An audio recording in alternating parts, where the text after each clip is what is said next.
And we are live. Welcome to Revolution Now, a podcast hosted by myself, the Engelsist.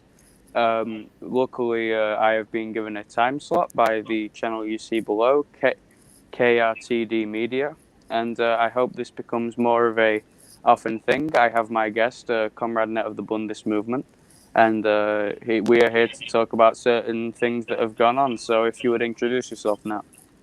I'm a Comrade Net, as you said, Bundis movement. My title and the position is Cleric of Public Relations, and I'm here to talk to you. Yep, we are very familiar with each other, very, very familiar.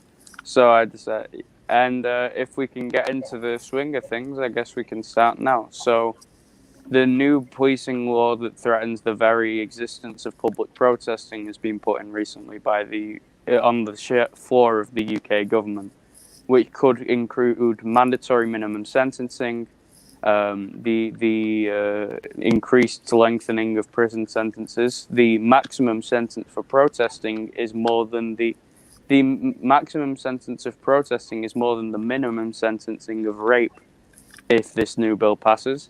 It will also include more authoritarian, fascistic measures that I don't need to go into the specifics of right now. I actually have a video on that. You can check my channel link below. There's a 3-minute video called The Fascist Police State is Here, and it goes into it in more detail.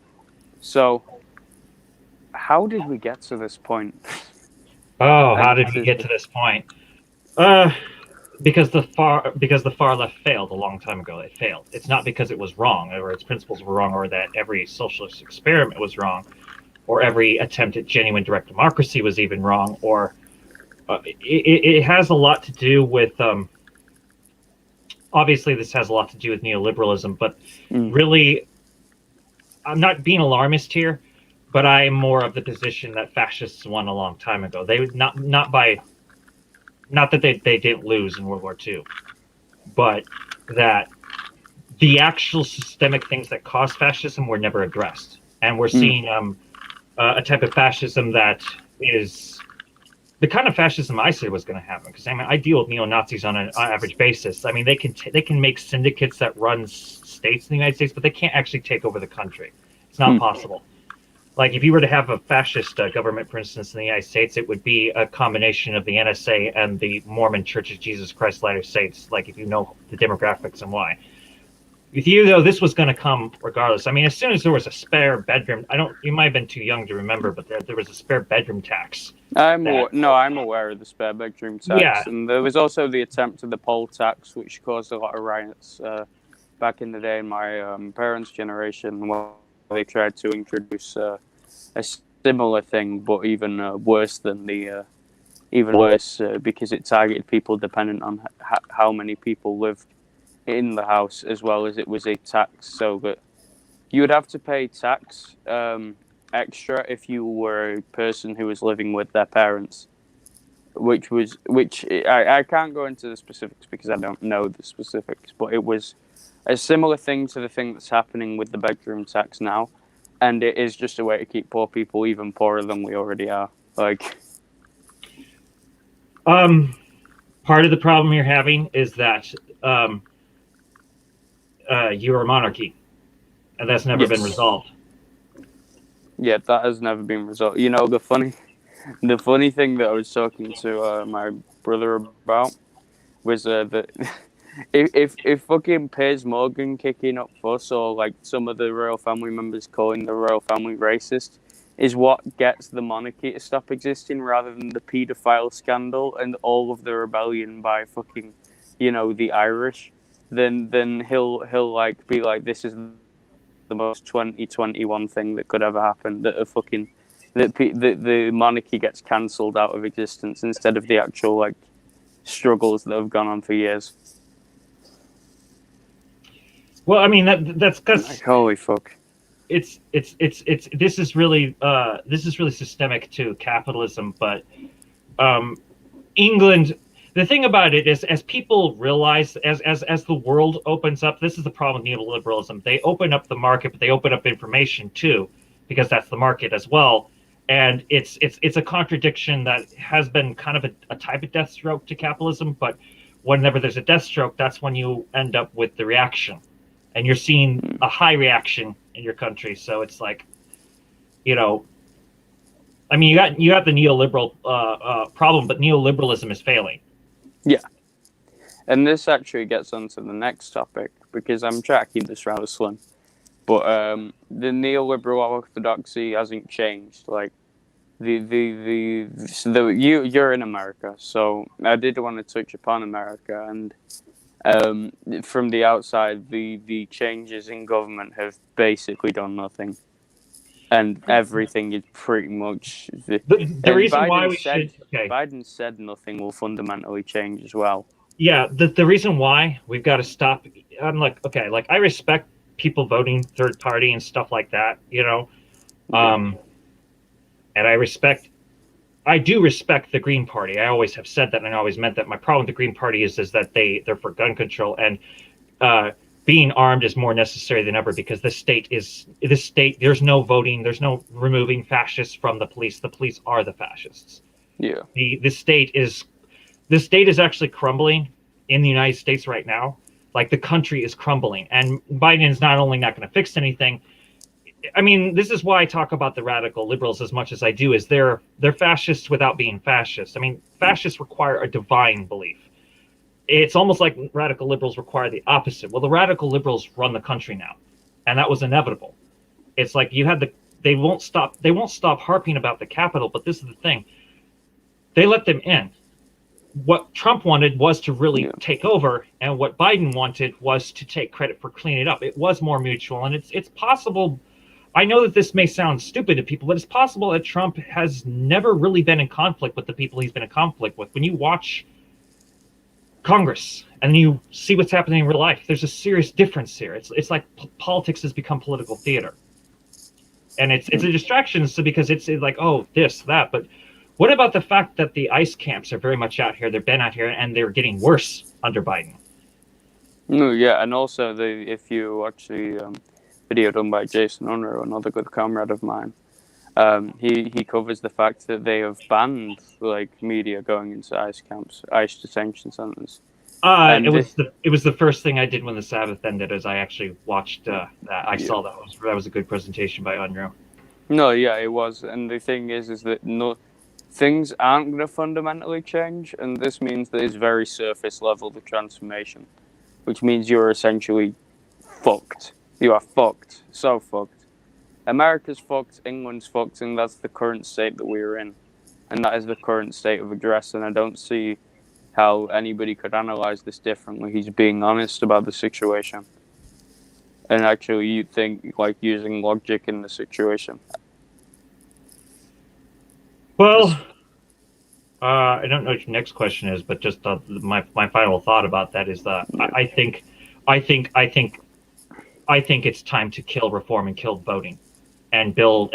You know, I believe in taking over the civil society to crush this state. Whether that makes a new state or not is debatable, and I believe that could go either way, so long as the nation state never comes back, because my nationality will never be part of the state. So, you know, I think there's a lot of rethinking of things we have to do, and capitalism must go. It has to go.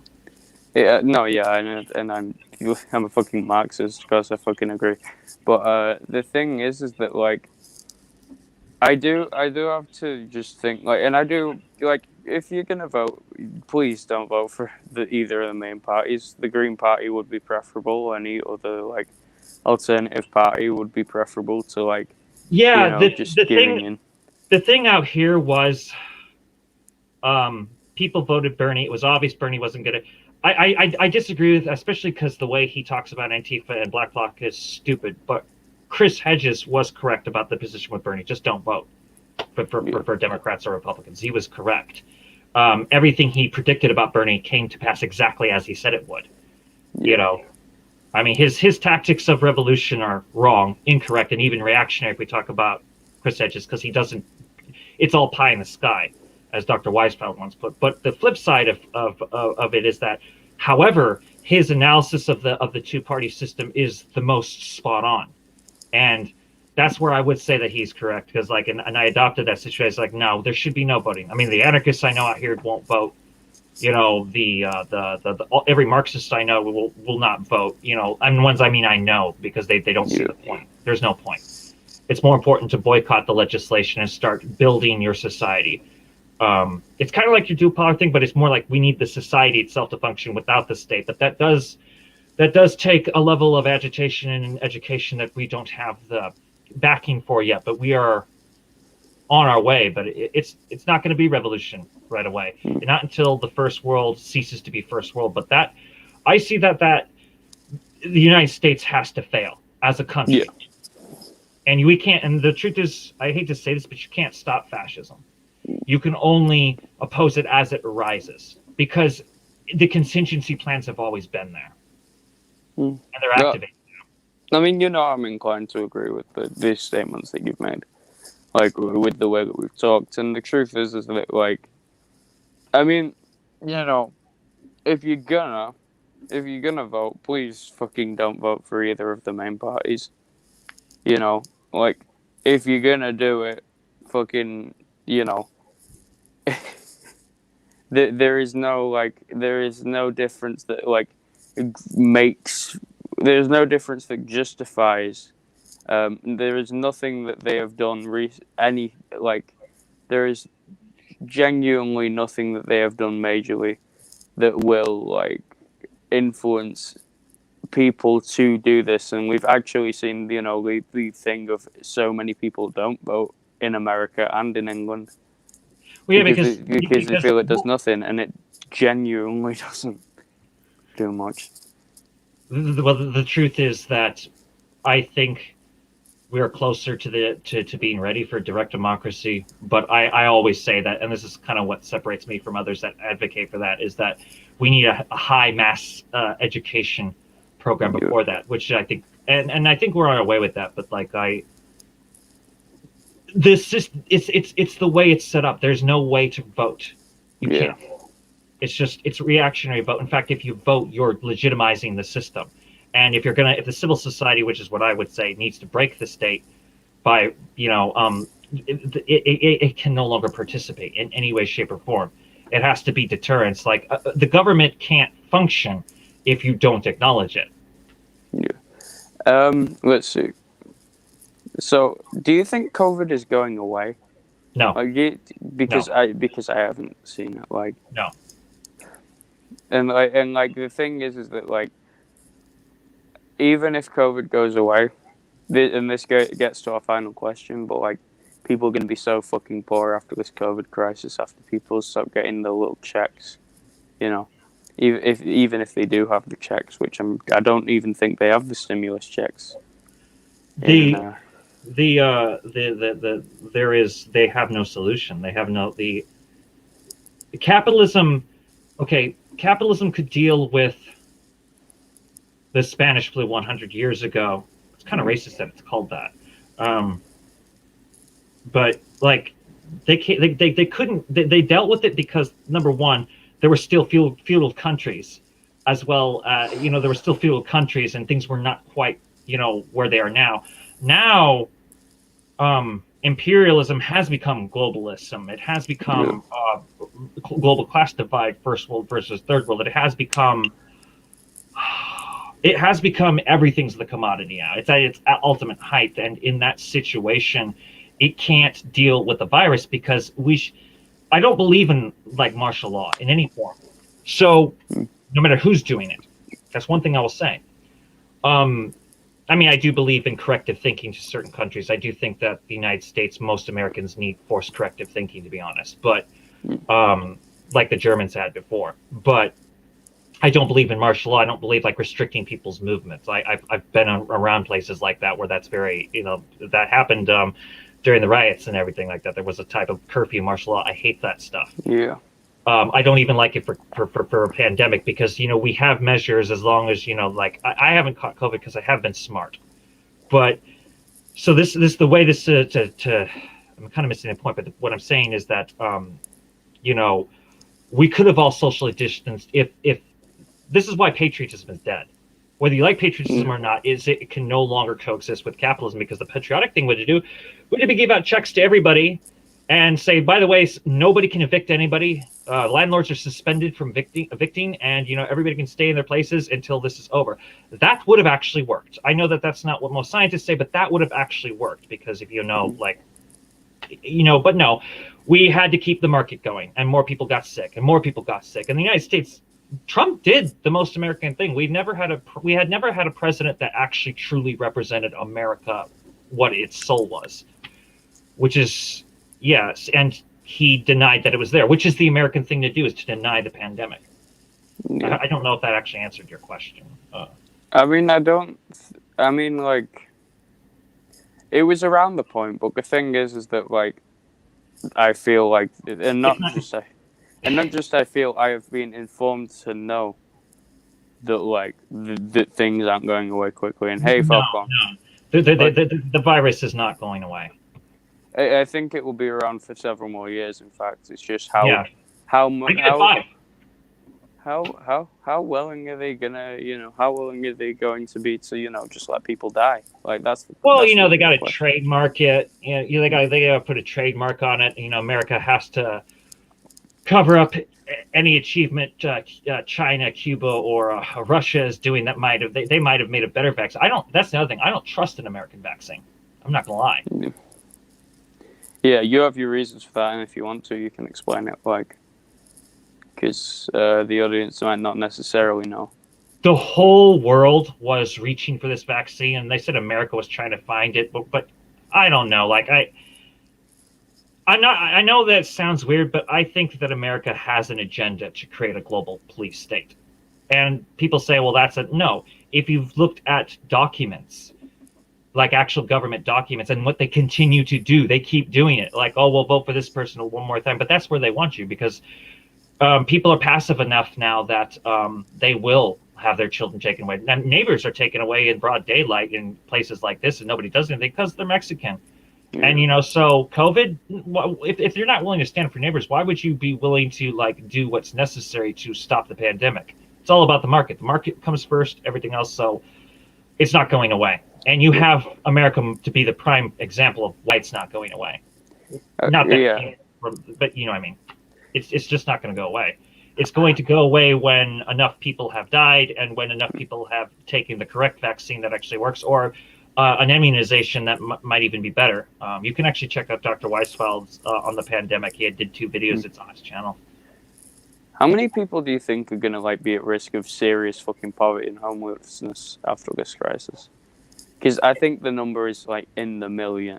Definitely in the millions across the whole world. I think there's going to be in the millions in the US and the UK of homeless people. I feel like that okay. And I have reason to believe that, that 1 in 60 people could be in the US homeless. Okay, well, this is related to the previous question. Yeah.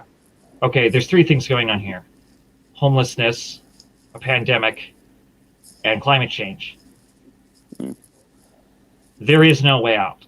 We're not going to save ourselves. The only thing left is to fight and to start building your own communities. And people don't want to hear that, because people had become so dependent on the system that maybe the system would give them something, that people have lost the capacity of self-reliance. So, oh, hey, little sister.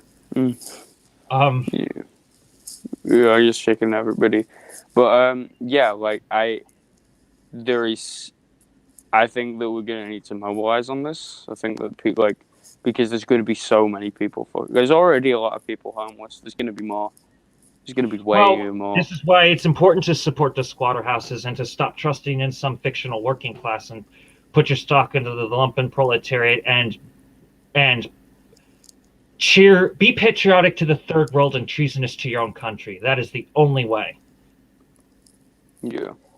That's how you build a civil society that hates its own country. Yeah.